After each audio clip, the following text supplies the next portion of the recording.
আপনারা সকলেই জানেন যে দুদিন আগে ইতিমধ্যে আমাদের জননায়ক শ্রী রাহুল গান্ধীজি বিহারে গেছিলেন নির্বাচনের প্রচারে, কিন্তু আমরা দেখেছিলাম যে পূর্ব নির্ধারিতভাবে ওনাকে আমাদের ওখানে আম্বেদকর হস্টেলে দলিত ছাত্রছাত্রীদের সঙ্গে দেখা করার একটি কর্মসূচি ছিল এবং ওদের সঙ্গে জেনারেল কথা বলার জন্য রাহুল গান্ধীজি যখন সেখানে যায় ওনাকে আটকানো হয়, ওনাকে গেট বন্ধ করে দেওয়া হয়, যাবার পথ বন্ধ করে দেওয়া হয়।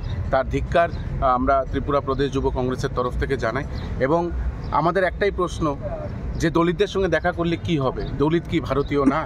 এবং উনি সবার জন্য লড়াই করছে এবং এটাও পূর্ব নির্ধারিত ছিল যে উনি আম্বেদকর হস্টেলে যাবে। এই নিম্নজনক এবং নগ্ন পুলিশ প্রশাসন এবং নীতিশ কুমারের যে রাজনীতির যে নোংরা ধারাবাহিকতা সেটা আমরা সেই দিনও দেখেছি এবং তার ধিক্কার জানাই।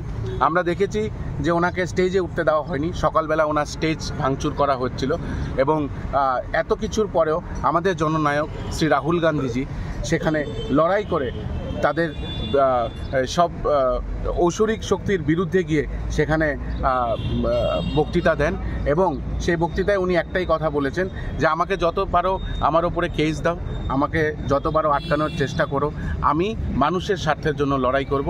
এবং বিহারের পুলিশের এই নোংরা ষড়যন্ত্র এবং এই অশুভ আচরণ আমাদের জননেতা রাহুল গান্ধীজির ওপরে তার ধিক্কার আমরা জানাচ্ছি এবং তাই আজ আমরা তার ধিক্কারে নীতিশ কুমার এবং আমাদের নরেন্দ্র মোদীজির পুষ্পা আজকে আমরা সেখানে আগুন লাগিয়ে সেই ধিক্কার আপনার প্রদর্শন করব।